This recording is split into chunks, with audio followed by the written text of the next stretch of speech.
We might get started. Well done for lasting to the last session of the day. Usually there's a mass exodus after lunch, so we've got the faithful remnant with us. Well done. Yeah, you guys should have been on this morning. It's a packed house. It's a great privilege to be talking about this important issue, but even more of a privilege to have such a great panel with us today. Some people might have been here for our last session around earth care and theology, which Jonathan just led. But Jonathan's here today to talk more about, I guess, some theological perspectives to home and when we talk about housing, home and homelessness and those sorts of issues sort of come up. So Jonathan can provide some insight. Then Jonathan's got a PhD in political economy, so he's done some thinking too about how we do resource sharing and all those important things. We've got Dr. Michael Fotheringham from Ahuri. Is that how we pronounce it? Yeah, excellent. And that's the Australian Housing and Urban Research Institute. So Michael's going to give us an oversight of where things are at in the current Australian climate. And Olivia McLean, Reverend Olivia McLean from Bapcare, who heads up the mission development team there. And one of the key things that's just happened at Bapcare, which Liv will talk about, and you'll see the paraphernalia there, is they've put out a paper on this issue and have started Bapcare Affordable Housing as a response. So we're looking forward to hearing more about that. But look, Michael, we might kick off with you just to give us an overview on where things are at with housing in the Australian climate. Thank you. I thought I'd just start with a few facts and figures, I guess, around housing affordability and insecurity and some of the triggers for growth in the community housing and affordable housing sector. And if time allows, perhaps talk a little bit about what Ahuri does and the next agenda for the research program coming forward. So as the scoop, people. It is a scoop. So I guess I'd like to start by offering the distinction between housing affordability and affordable housing. Housing affordability is a broad concept that really affects everybody in terms of house prices and so on, whether you're under housing stress or not, is the general sort of price structure of housing. Whereas affordable housing is a specific type of dwelling for a specific purpose. Traditionally, that's been public housing. Increasingly, it's not-for-profit provided community housing. And solutions like NRAS are also a big part of that sort of trigger. Over the last 30 years or so particularly, there's been a significant shift in structures of home ownership. Obviously, sort of after World War II, there were dramatic increases. This is looking at both Australia and New Zealand, but increases in home ownership through to the 60s, where it largely plateaued. But over the last few years, and the trend accelerates from the last data point there, home ownership is declining, particularly amongst young people. So you can see there that, again, sort of since the mid-80s, the rates of home ownership within particular age bands is in a downward trend. And we've lost up. Yep. By contrast, the growth tenure, if you like, you can break down housing into three types of tenure. There's home ownership, whether it be mortgaged or owned outright, private rental, and then public rental, so the more affordable housing. What you see there, if you just focus on the red bars, the overall percentage of the population in private rent is trending upward, and that's looking to increase dramatically as public housing diminishes. So the need for private supply of affordable housing is a growth area. I won't dwell on these too long because there's too many facts and figures, but what we're looking at over the last 10 years or so is an increase in people dropping out of home ownership, particularly amongst the over 50s. And traditionally, around a quarter of the population or a fifth of the population will drop in and out of home ownership. They'll sell up and rent for a while and either go back into ownership or not. But what we're seeing more of now that we haven't in the past is people in the over 50s category doing that. And typically when over 50s drop out of ownership, they don't go back. And moreover, those who are over 50 who drop out of ownership are much more likely to need housing assistance. One of the reasons that that public housing is diminishing, and I think if you look at the newspapers these days, it's fairly obvious that public housing is no longer the solution it used to be. The waiting lists are huge. Over an extended period, that's looking at a 4-year period, and again the trend increased since the early 2000s. It's not an affordable solution for state governments to maintain. The only states there that were operating at any kind of surplus in that period were Victoria and South Australia, and they did so largely by not doing maintenance work, by not spending anything. That's no longer a solution. They have to do maintenance at this point because of the quality of dwellings. And that's what's triggering the large stock transfers that we're seeing, so selling off of public housing to community sector.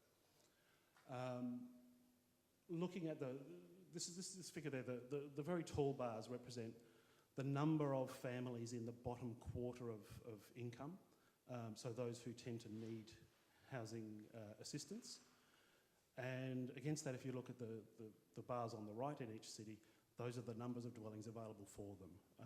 So the obvious point is the very high numbers, sort of around 45,000 in Melbourne, need affordable housing, around 5,000 have it. Clearly not a viable solution, and the trend is similar. Even in smaller cities such as Hobart, it's not enough. I'm just going to come through that.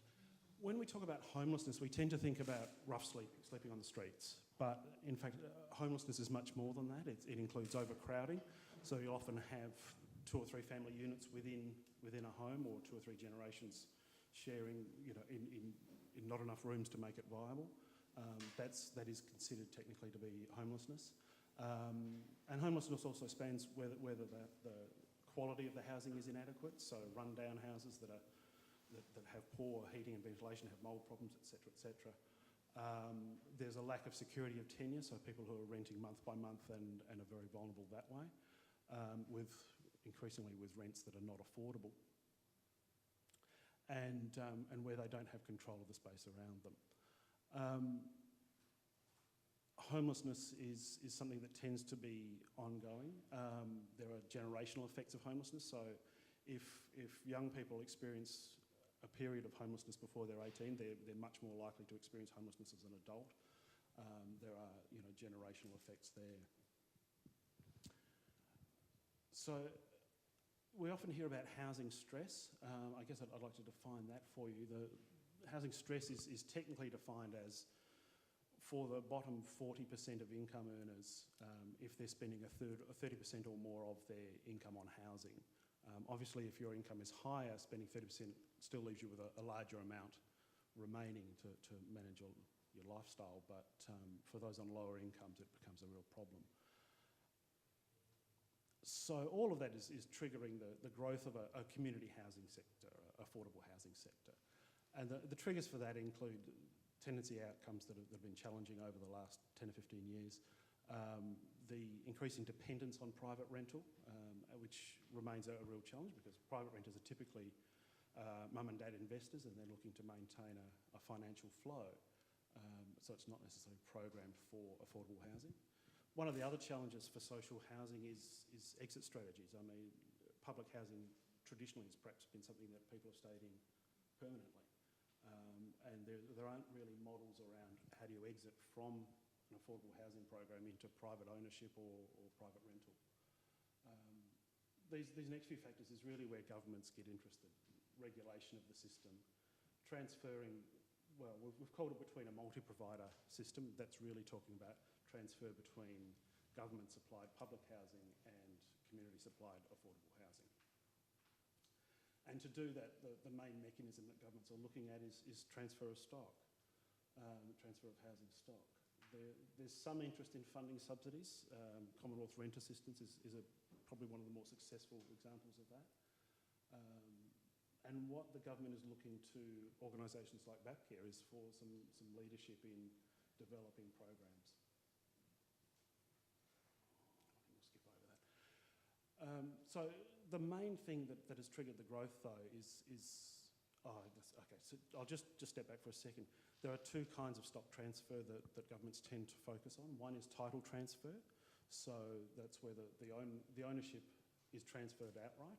And the other one is management outsourcing, where the government maintains ownership of the property but outsources the management typically to a not-for-profit to manage the program.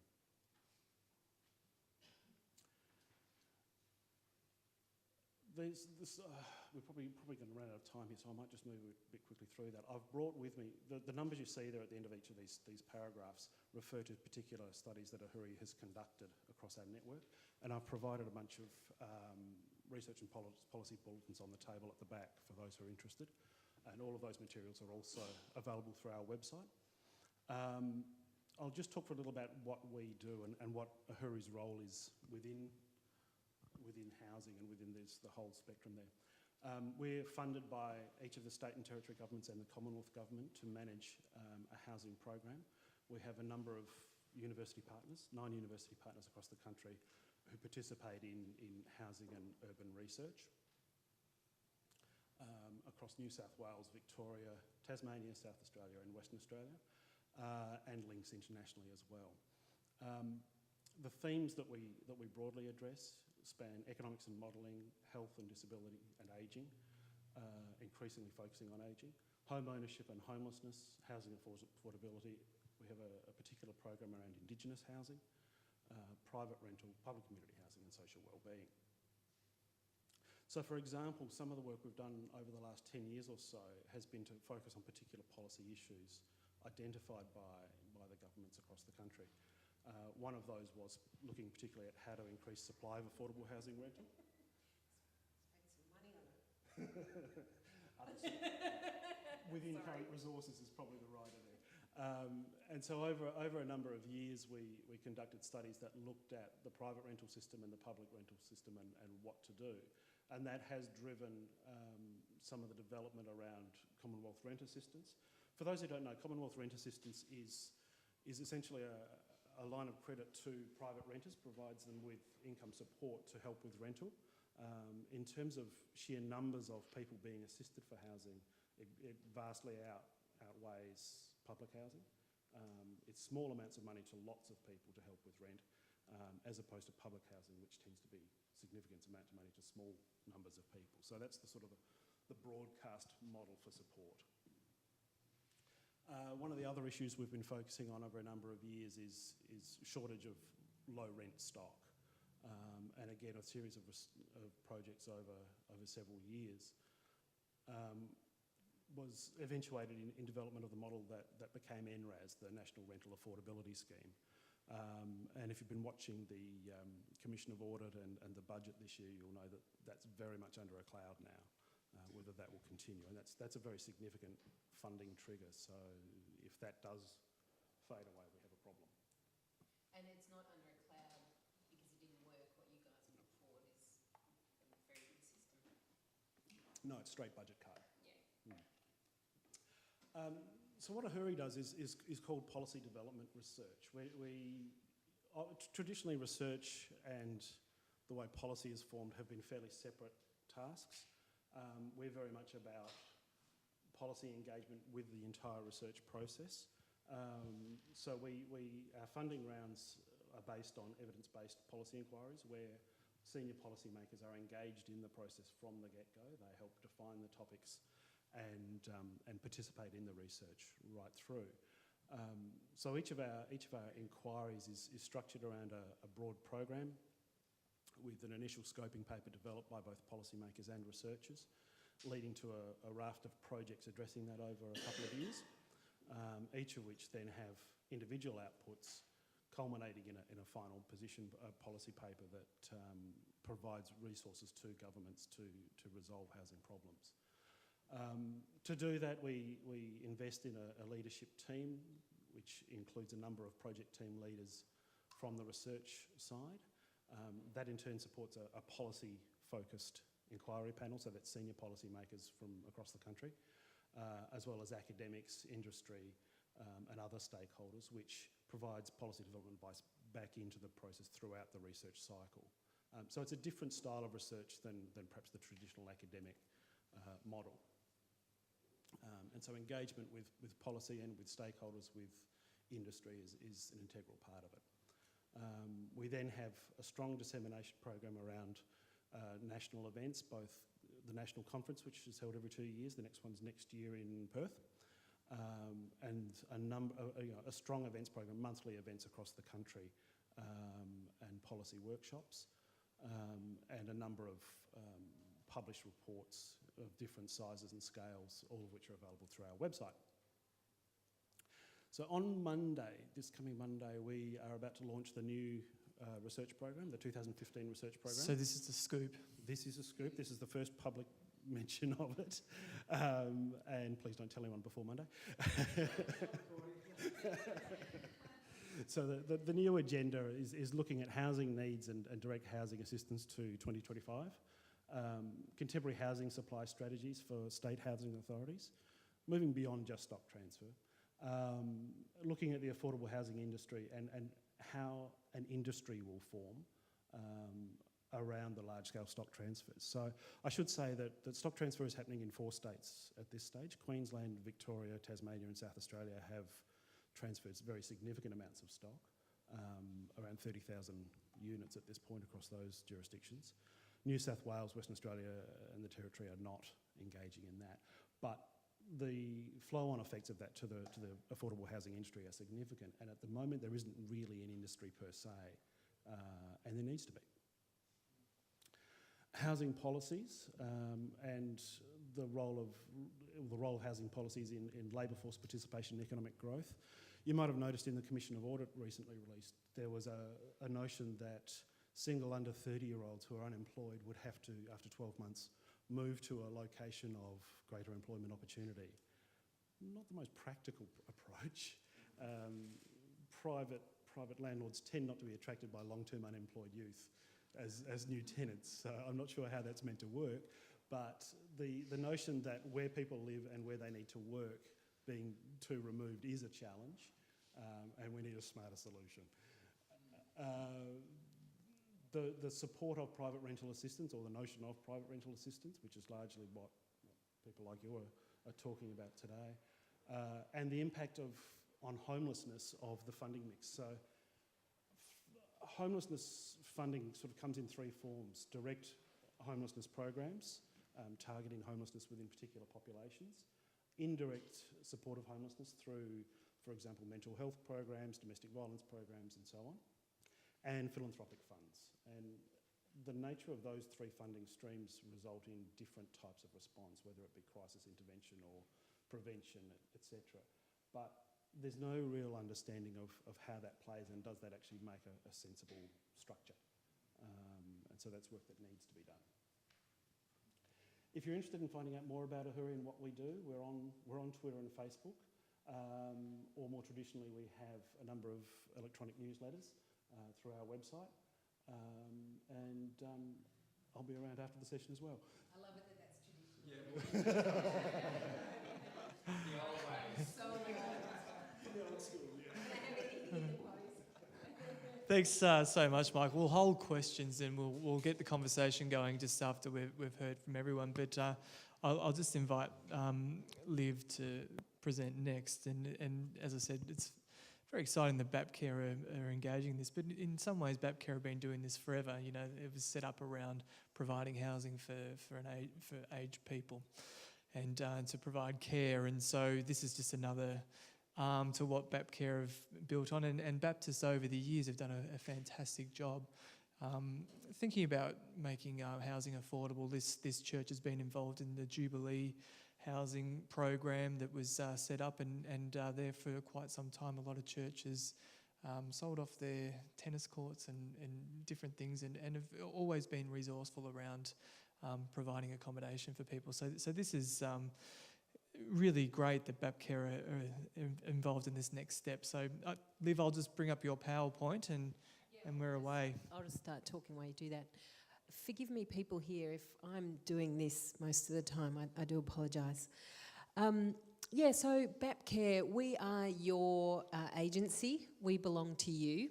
And on your behalf, we seek to represent the most marginalised and disadvantaged. And not surprisingly, there's a fair bit of Baptist DNA alive and well in BapCare. And so we often seek out and do the hardest thing that we've never done before and think we can do this and we can make a difference, and off we go. And I really love that about Baptcare. Sometimes we don't think about it enough and get down the track a bit and think, oh my goodness, what have we stepped into? So 4 or 5 years ago, when the board decided that we would get into affordable housing, it was because housing is becoming less and less affordable, and we were seeing the group that was not able to have housing security grow and grow in Melbourne. And you all know the Great Australian Dream around housing, and it's now the Great Australian Myth or fantasy or whatever it is has become. And so yes, we've been in residential accommodation of many kinds for the ageing and more recently for asylum seekers, but this is a new thing for us. And when Baptcare began dreaming about this, through nation building and through NRAS, the government would put in 75% for a build of a new affordable house. And once you've got the land, the kind of houses that we want to build that are at a gold standard, you know, if you can build them for $200,000 per house, or maybe a little bit less if the land's really flat and services are already put in, you're doing really well. So it was great the government's willing to put that much in, and we were planning to contribute 25%. And then in the last 4 years, it's now looking with NRAS most likely no longer available. We are now responsible for 100% of the cost of everything. So your Baptcare agency is madly putting on its thinking cap and trying to get incredibly innovative so that every dollar we do spend on this will go a very long way.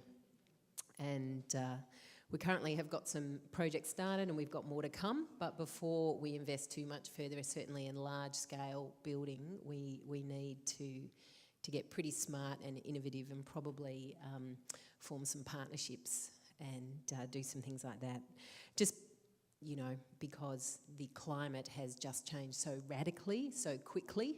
So if you're uncertain about a lot of the media that's out there about the budgets and the shift in the landscape at the moment, don't be. We are seeing an incredibly rapid shift and change to a range of services, and this is just one example where, you know, an entire raft of support is gone in an incredibly short amount of time.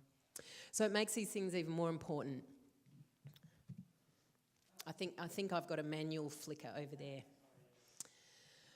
So why does it matter? You've already heard so much about the data and the statistics from Michael, but apart from a person's health or the family member's health, the house is number one.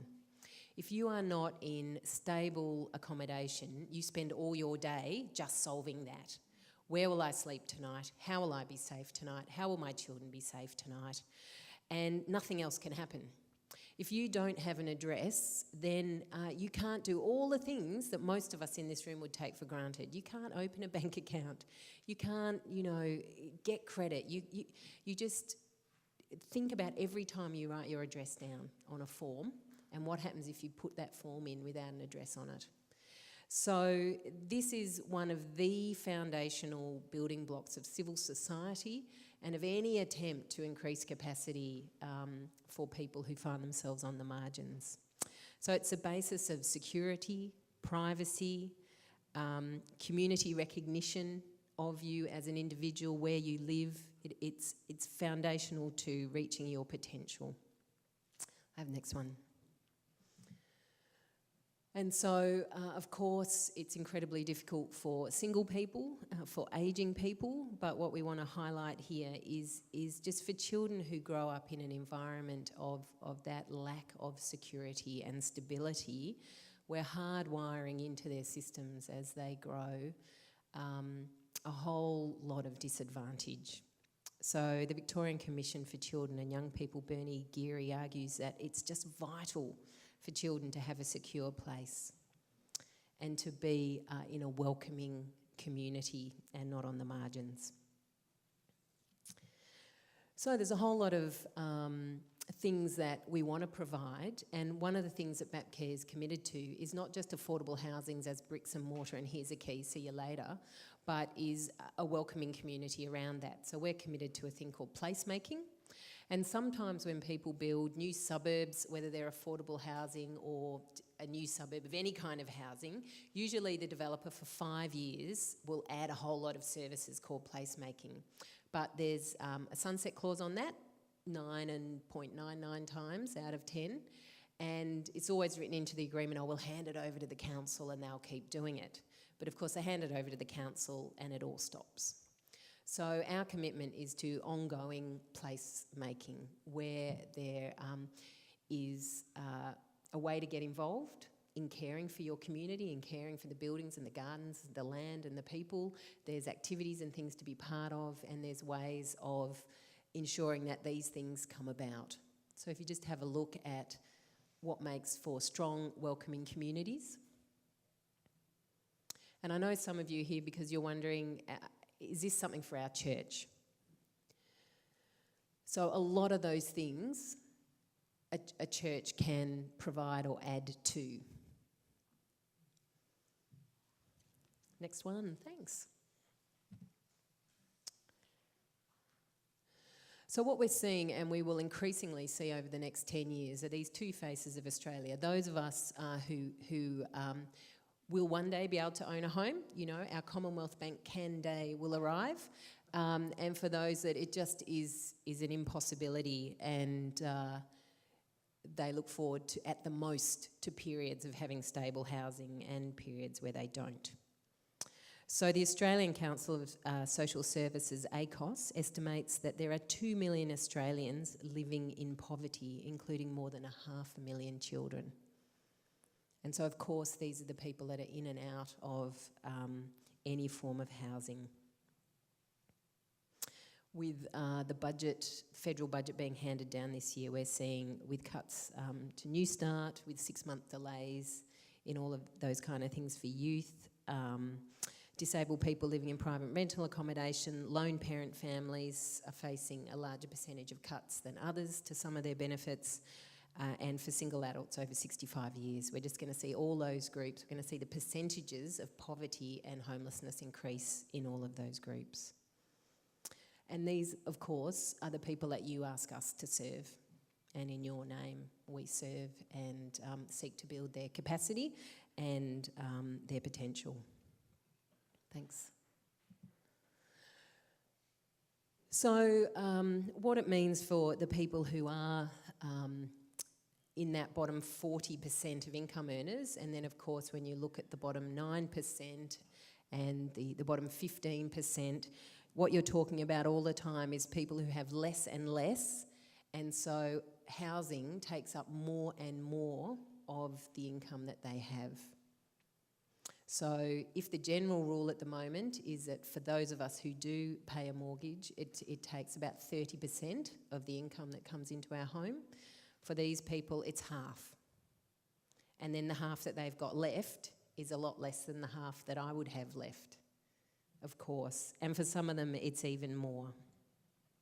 So it is true in our society, it absolutely is true that people are going without adequately healthy food.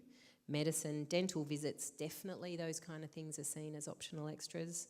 Heating and cooling, keeping their car safe and paying for things like insurance, social outings, school materials, all of those kind of things. Thanks, let's keep going. Unless you've been out in the rental market lately, you probably would not believe the quality of stock that is out there and the price that you might be asked to pay for something that you would not be prepared to live in.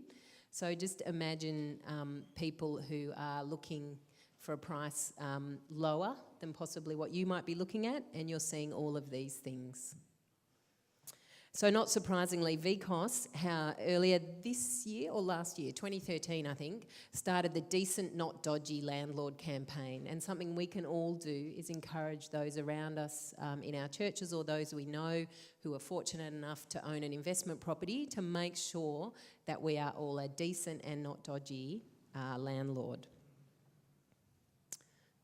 Next one, thanks. If we just go back one, that's all right. And so, of course, the lack of affordable housing and how much of people's money might go into housing when they do have it is part of what pushes them into periods of homelessness. So at least 105,000 Australians classed as homeless in the last census, and most of the time census data massively underreports those areas because it can't actually get to the people and get them to fill in a form, not surprisingly. So people sleep in cars, in temporary accommodation, shelters, in refuge, in boarding houses, motels, caravan parks, share with families, couch surf, all of that kind of thing. And you can imagine as soon as children are involved, or as soon as there's another complicating factor, which is often what is also causing your poverty, as soon as you have mental health issues, as soon as you have physical health issues, as soon as you have children or other vulnerable members of your family, you're just in an incredibly difficult, time-consuming trap. Next one. I've kind of said that. I haven't yet really spoken about Indigenous Australians, so just really important to highlight that once again they are way overrepresented in the sample of disadvantage, and a quarter of Australia's homeless population, or those living in overcrowded dwellings at an unacceptable level, are people who have an Indigenous background. Thanks. So we see these two faces of Australia playing out in a range of ways, so that people are getting priced out of the market. And this is further compounded by negative gearing. So probably you're aware of what this means. This means that if you buy an investment and you lose money on it, that loss can be taken out of the income tax that you do pay. And if you weren't negative gearing, you would pay that tax to the government. And so that adds up to somewhere between $4 and $5 billion of tax revenue. So as a nation, what we're saying is we would like to give you 4 or 5 billion across Australia so that people can be landlords, and so that mum and dad investors, people just like us, can invest in that way and increase our wealth. So as a nation, we're making a decision that that's a great way to spend 5 billion, is to increase the private wealth of individuals who have the capacity to buy a second property. So we need to make a value judgment on that, whether that is how we want to use that 5 billion, if that's the best way to use 5 billion in terms of housing stock in Australia, and if that's the way if that's the cohort of people we want to benefit from that particular tax break. You know, we might all decide, yep, that is what we want to do, and that's a way in Australia that people in the lower middle classes can move up or something. But we need to be very clear that that's what it is. It's exactly the same as when the government says we can't afford to spend this much on welfare. Negative gearing is making a choice about how we spend our tax revenue. Okay, $5 billion. And so, as we have decided to get serious about affordable housing, we needed to decide for ourselves what we were going to stand for. And BAPCare's new at writing social policy. We've only been doing it for a couple of years, and so it is often that we have to talk to ourselves and decide, what are we going to stand for on this issue? And then what does that look like in terms of policy? And then what does that look like in terms of what we're going to build, where, with who, and to what standard, and what statements are we going to make about ourselves, which you'll find in the back there. What statements do we want to make to government? What statements do we want to make to churches and community groups? So you'll see all of that in the back of our policy booklet. And then we want to get involved with groups that advocate for those things, and in making our public statement in the back of that booklet about what we will stand for, we want you to hold us to that as we go forward. So we've got started. We're building we've built already in a suburb in Melbourne. We're building up in Wangaratta. We're also building hope to be building in a suburb in Geelong. We build to the gold standard, which is not as ritzy as you think, unfortunately.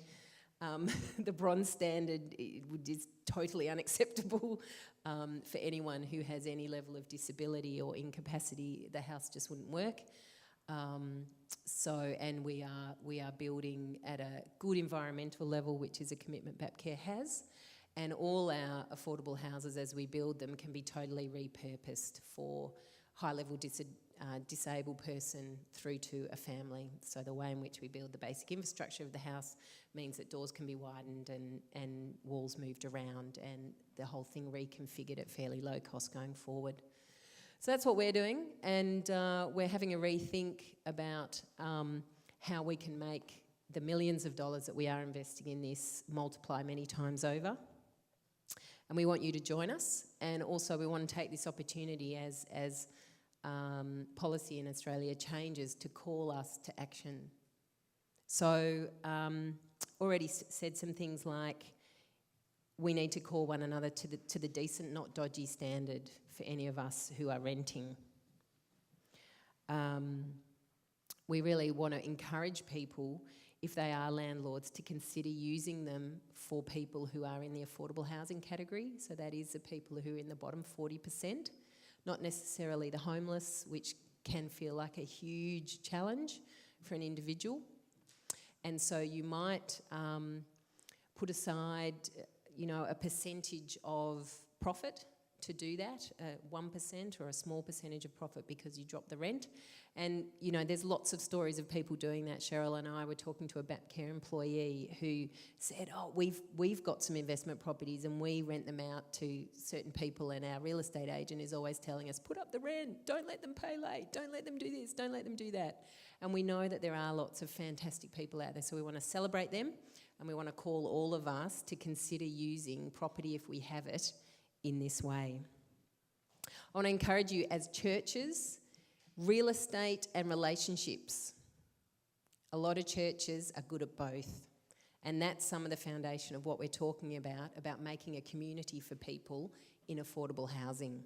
It's not just bricks and mortar, it's the making of community. And we'd like to help you, and you'll see there that there's a workshop that BapCare's running in July. We'd love you to come along. We'd love your church to come along. So it might be that you want to build new affordable housing and come and talk to us about that. It might be that you already have houses as a church and want to look at how you can be a welcoming community for people in this category. Come and talk to us about that. Or it might be that you're aware that in your churches are a significant number or a number of people who are able and have purchased second properties, and that maybe you'd like to form a group where you can encourage one another as an act of discipleship to make them affordable housing properties. So come and talk to us about that. So the challenge, where are we going to go to from here? It can never just be the job of the state. Right now, it's not the job of the state. They're saying they're not going to come to the party on this. And so it's all of us. It's individuals, it's families, it's governments, it's community groups, and it is also churches. So on your behalf, we're getting involved, but we also encourage you to join us. Sorry, I'm a preacher, I can't help it. Yeah, no, great. That's wonderful, Liv. Appreciate putting that together. I'll just hand over to Jonathan now. Go with you're experimenting with some really interesting ideas of how to covenant as a household and different things. So I don't know if you want to talk a bit about that, but I'll leave it in your hands, mate, where you want to go. Yeah, I'm not quite set up.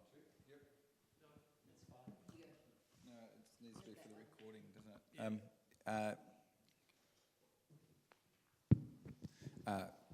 You can have that one. All right, yeah, there's a bunch of things going on in my head, ways it could go.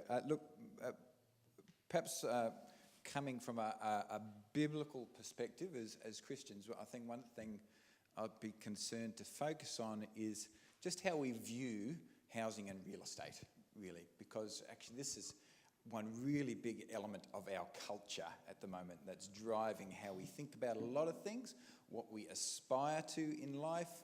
How many programs are there on TV about, buying and renovating homes, and, how much talk is there about, just out there amongst people about how to make money out of housing and all that. And, it's, look, my observation is that's pretty much across the sector, and there's maybe some differences within church communities, but not a huge amount of difference, perhaps we could say, within the broader Christian community. So one thing I'd be concerned to do is to recapture how the Bible speaks into and this picture, and it does. And here I'm going to focus particularly on our individual conduct as persons, rather than at the institutional level of churches and denominations, what we can do. Because actually the biggest part of the picture driving this whole scenario is what our economy is doing, individual units all out there operating to the same spirit, if you like, the same zeitgeist, how it's driving this beast, which is this inflated real estate economy. What's the Bible have to say? There's a huge amount to say. Let me just cover some of the most pertinent things. In the Old Testament, there is a lot of stuff about property. Particularly if you look in the first 5 books, the books of the law, the Torah in the Old Testament. Basically, what we have in the Torah is a vision of a way of being a social, economic, political community that covers the whole of life and paints a vision of what a just and shalom like community looks like. And a lot of it has to do with property, actually. So there is property rights involved in it. But the conception of property rights that's in the Old Testament is quite different from our conception of property rights. So to crudely put our conception of property rights, if I own it, I should be able to do what I like with it. We acknowledge some bounds within that, but pretty much it's mine, let me do with it what I want with it. Well, that's certainly not the Old Testament view. Certainly there is a view that people have when they own property, they have rights to it. However, they're not in any way, they're not absolute rights. So there's one of the really important laws of the Old Testament that's pertinent to our discussion is the laws around harvesting and reaping from your property. And basically the laws say you can't take the full harvest from your land. So you're not to harvest to the edge of the field, you're not to pass back over twice over the same area. In effect, what it's saying is you do not have a right to extract 100% efficiency of property, or 100% of the gain that you could get from your property. Why? Because what's the other bit for? It's for the poor and the weak and the homeless and the alien and the widow and the orphan. So in an agrarian society, it's so that they can come onto the land and glean what's left over. So in essence, there's this idea that you don't have an absolute right to do whatever you like with your property. There's others who have some sort of claim on it. And in today's terms, you could say there's almost an inbuilt inefficiency built into the system for a social purpose. So that's an example of that. There's property rights are limit. There's a limit on property rights, and property rights are seen within a broader context of their function. So whereas we tend to see rights as something which I possess and is for me, it's mine, actually the Old Testament view is any rights are rights that serve a function for the broader community, and what's the purpose. And in total, the broad vision of the Torah in relation to property is pretty simple, and this runs through the prophets as well. It's that everyone has a place and that everyone is secure in their place. Pretty simple. So there is an abhorrence in the Old Testament of accumulation of place. And there we get the things like the Jubilee laws, which is all about building into the structure of wherever there's accumulation of land and property in the hands of a few, and the converse of that, dispossession of others, is to press the restart button every 50 years or so, and to rejig the thing so that everyone has a place, and that no one actually can hold the land in perpetuity. That's another. The core theological idea actually of the Bible is that although we call it property, it doesn't belong. We're all just tenants on the land. Whether you're the owner or a renter, we're all actually tenants. All of it is held in trust. And that's a big theological idea, but with lots of practical outworkings to it.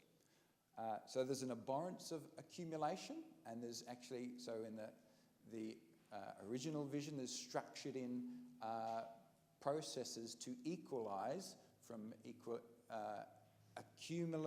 accumulated and unequal property holding to a more equal, a broadly distributed share in the land and in a place to be, and a secure place for people. That's the vision.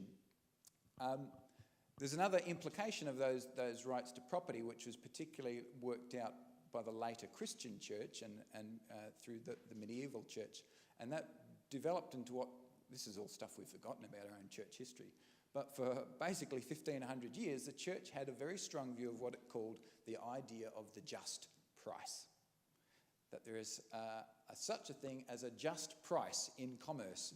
And this applies to everything, but particularly to the selling of important things, such as food and places.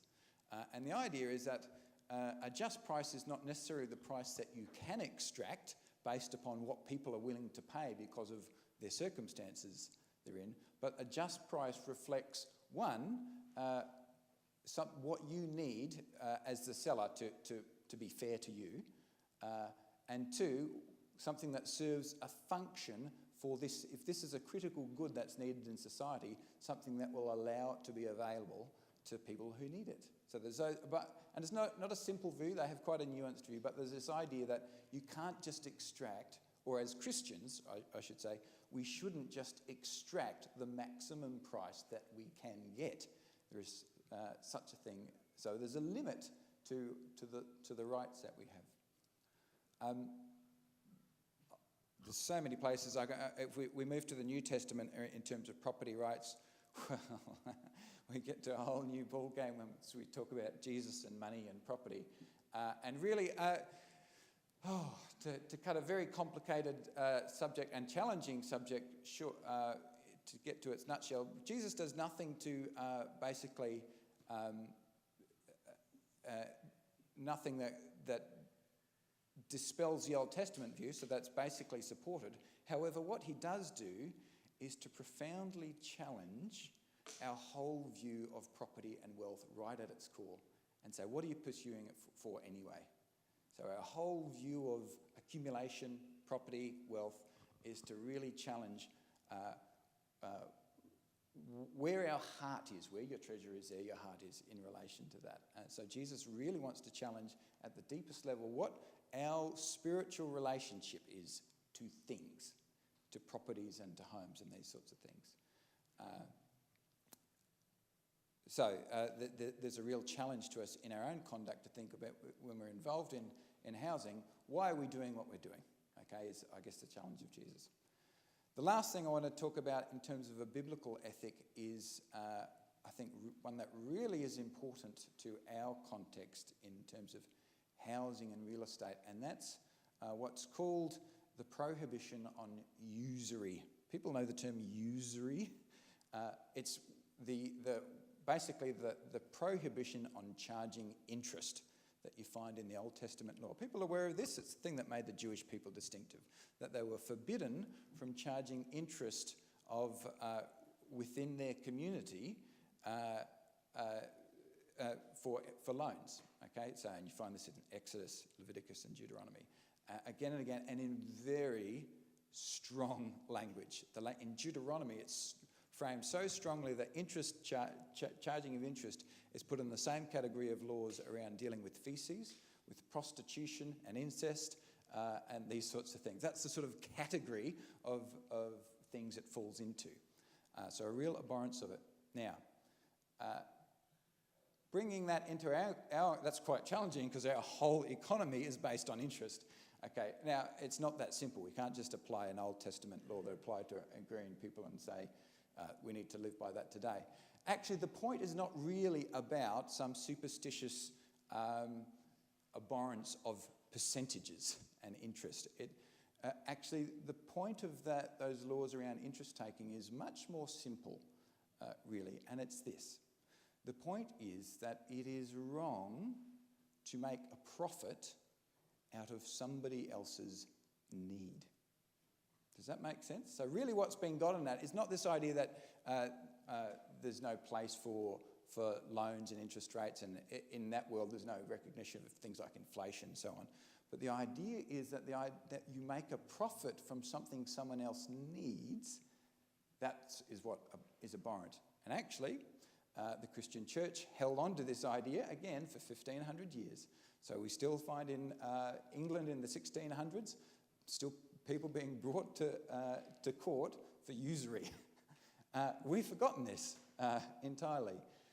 Now, where does that apply to us? I think the application is not really in loans and interest rates, although we certainly need to think about credit and its role. But actually, I think modern day usury in our culture and our time is real estate, the real estate injury. Because whereas out there in the society, there's a massive profit taking going on from people's fundamental need, which is our need for homes. And it's, pretty much since the time of the Howard government came into power, since the 1996, it's probably already starting by then, but certainly it really heated up. It became this idea of mums and dad investors, which Olivia's mentioned, this idea that if you have the means, you can become quickly affluent by getting into housing and real estate. And you've all seen the things out there, make $1 million in real estate and telling you how to do it. And this idea that here is a sector that's ripe for the taking in profit taking. And we're not schooled to think about housing as something that people need and something that brings responsibility. It's just an arena for profit taking. Now, from a biblical point of view, this is no way to think about something that Olivia has demonstrated, something which is fundamental to human well-being, that we can somehow just treat it as an investment. And by that investment, we've just narrowed down to mean a financial return. So we have all these obligations. Now, what are the implications of that? Maybe I need to finish soon, but there are very many. But basically, certainly the implications are not this. I don't want to say the implications are not that Christians shouldn't be landlords and not that Christians shouldn't own property. But we need to think very carefully about how we do those things, what the purposes are that we hold deeply in that. So anyone who's a Christian who's not challenged by Jesus' language about accumulation and money and wealth and your security for tomorrow, well, if you haven't been challenged by that, then you're not really paying attention to Jesus. So we need to think hard about that, and that really means how we think about the buying and selling of housing. Here's particularly profit-taking, how we charge rents and who we rent to. So Olivia's already brought that up. And also in the selling of things, I really think we need to rethink the idea of using auctions. So the purpose of an auction is to find the highest price that the market will accept, okay? And this is just normal for us. Auctions, it seems heresy to challenge the idea of an auction, and yet at its fundamental purpose, it's all about obtaining the highest possible price that you can get in the market, rather than asking what's a just price. There's very many things we could talk about, and it comes to government policy, negative gearing. Capital gains tax is a big part of that picture, actually. It's what goes with it. But I'll stop there and let's let thanks, the discussion Jonathan. We've got some time for some discussion. So if anyone's got a comment to make or a question to ask of the panel, I'll just hand the microphone just so we can capture it on Cheryl. Can I just make one more comment that was on the slide that is relevant around this area? I live at Hawthorn. And that is the issue of, as residents, what we think when there's a development proposed that is medium or high density housing in our area. I don't want to debate planning laws, but Melbourne needs 40,000 more affordable houses immediately, and some part of that will have to be infill in established suburbs, not just shoving the poor out on the edges. And so when and that's where it might hit the road for you as a neighbour. And all the a whole range of councils have just announced that they're going to limit medium density infill. And so as residents, often that's what people are lobbying for, but the long-term implications may be that there are whole suburbs where people will not be able to age in place because we haven't allowed reasonable, I'm not saying open slather, but reasonable development in the suburbs that already exist. And there are solutions to that. I mean, the South Australian government at the moment, the policy there is that any new residential development of any type includes social housing, includes a minimum percentage of social housing. That's not the case in Victoria, but there's no reason it couldn't be. Yeah, good point. Alison. Hi, I just have a comment or a question about, I didn't really hear much about rental tenancies. Many of my friends are renting. You can get a 1-year lease and then you're on month by month from then after. In Europe, you're on 5 and 10-year leases and you can't be kicked out. And so my European friends are very secure renting, which is a great solution in a high-cost market. Yep. In Australia, we have very insecure rental arrangements, which, yeah, do you have something to say about that? Changing tenancies is one of the easiest way to raise rent. If you want to increase your rent, that's the reason we have the structure we have. I'm not saying it's a good thing, but it's certainly true. And what we're seeing more now than we ever have is long-term rentals, people renting for 10 years or more, not necessarily in the same location, but the transition from renting as a short-term, move out of the parents' home, rent for a few years, then buy, is changing, and people are renting for much, much longer. And so it's a growing problem. And renting itself is not a problem. No. But, I mean, the reason my husband and I... When it's insecure, it is. Yes. For 11 years, we're good tenants, but... Yeah. Yeah, no, the renting's not the problem, the insecurity is the problem. It's another example, I think, of how slow our social contract is to change in Australia, and I think you're spot on. I think it's something to highlight and to talk about, that we very much in the community sector need to be speaking very clearly about 4 or 5 levers that work together to change the landscape, and that's one of them that's really important. And seeing some controls around what can be charged and the nature of the contract, and raising the power of the renter far beyond what it is now. And very practically, I speak passionately as a long-term renter, still renting to this day. But actually, we've just bought a block of land in Bendigo one day, hope to build, but we've been, wife and I, renting for our whole married lives.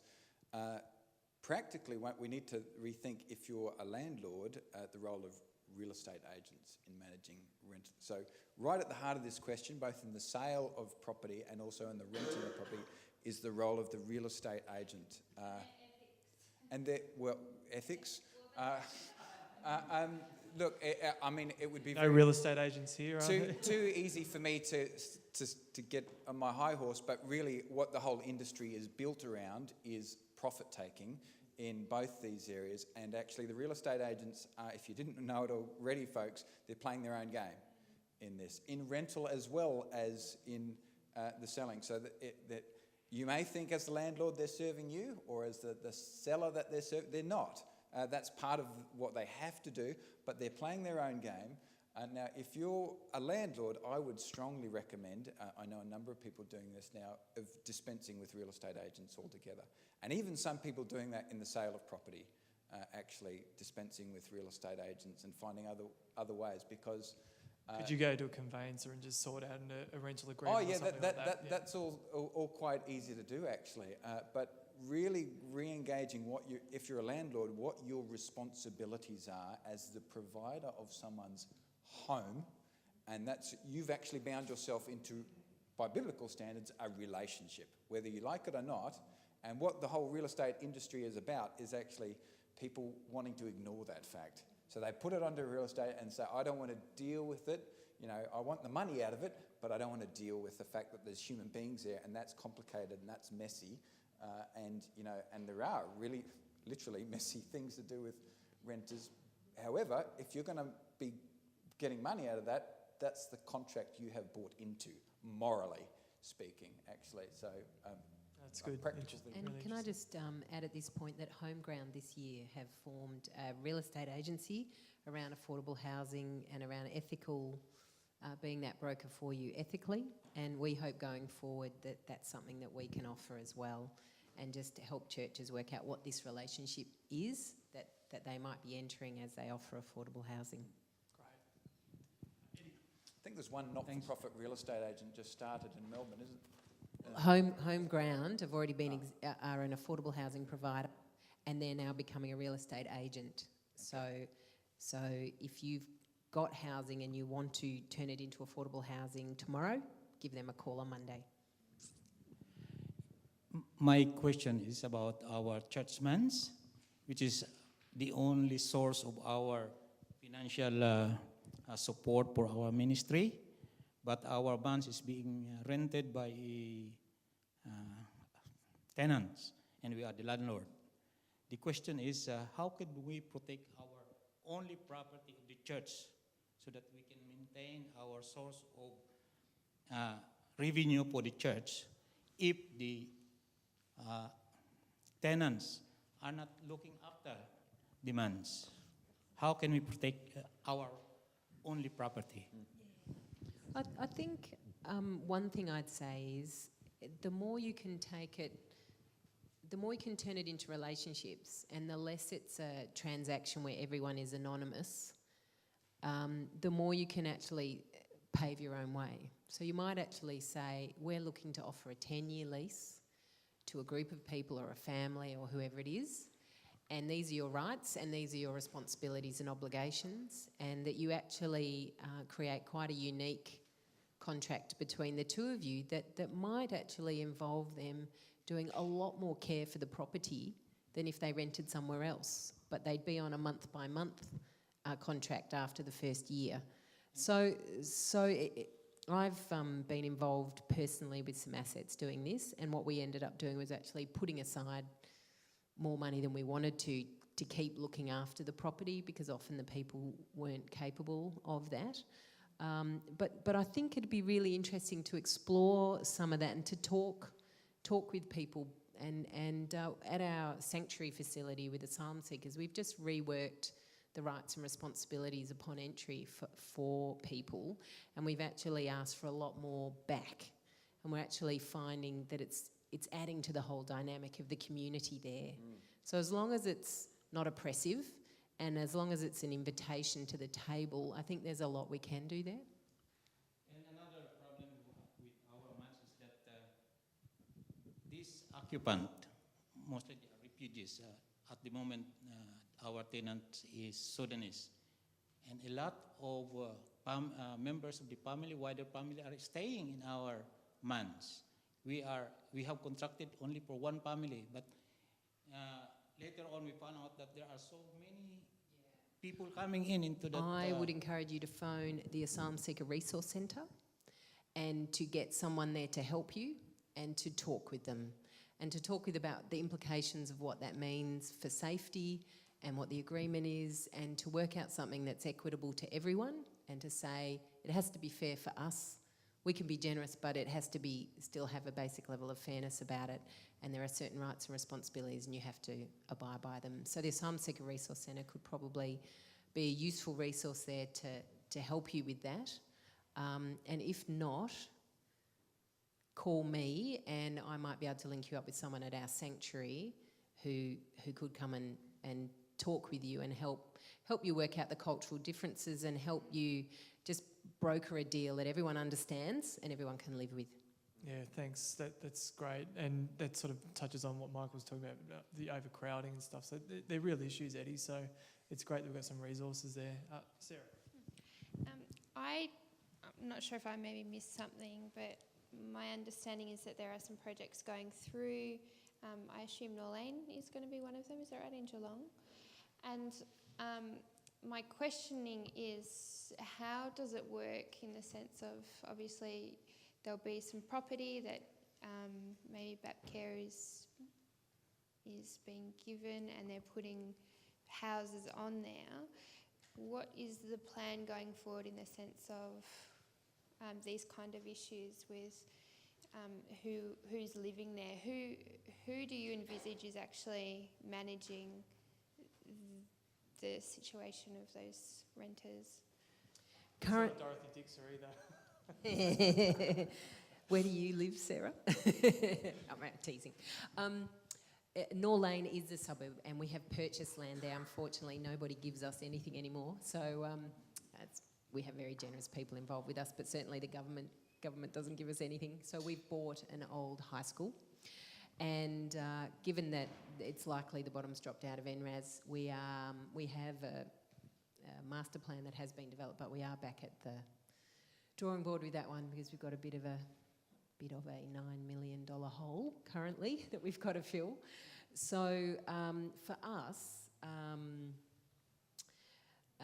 we've got Wangaratta, Baronia, Valley Park, which is Broadmeadows, about to start being built, Norlane, and then projects beyond that.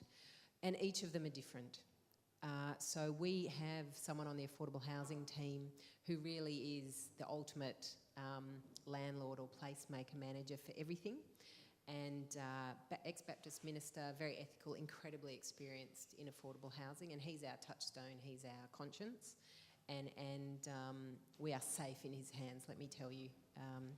He hauls us over the coals left, right and centre, and as he should, you know. So in Wangaratta, for example, we are working currently with a real estate agent, but it's someone that's been picked very carefully and works to a set of ethics and behaviours that we've put in place. At Norlane, we will be the placemaker. The current model around Norlane is we actually hope that the head of the team involved with making the community life there. There'll be some seniors there. There'll be a range of different kinds of people living in the affordable housing, and there'll be some people who have a disability living on the site, bare minimum, those groups. And we're looking for quite a diverse kind of community life to occur and for people in the surrounding suburb to also get involved. And we're hoping the person that will lead up that side of the life might actually be a Baptist pastor who will also bring the opportunity to be a worshipping community there. Bapcare's never done that before, so it's highly experimental, and we don't know where it's going to go yet. We're just in very early conversations with all the local groups, including all the government groups down there. Valley Park, we're actually talking to an incredibly experienced community group in that suburb, and they will be part of the facility with us. So they know the suburb, they've got the creds, they're incredibly experienced in this kind of stuff. And do they have the sustainability is what I wondered. Do they have enough people to actually sustain that extra element that is involved in being a landlord? yeah, so do we have what it takes to live up to our placemaking commitment, and how it might look different in every place? That's a good question.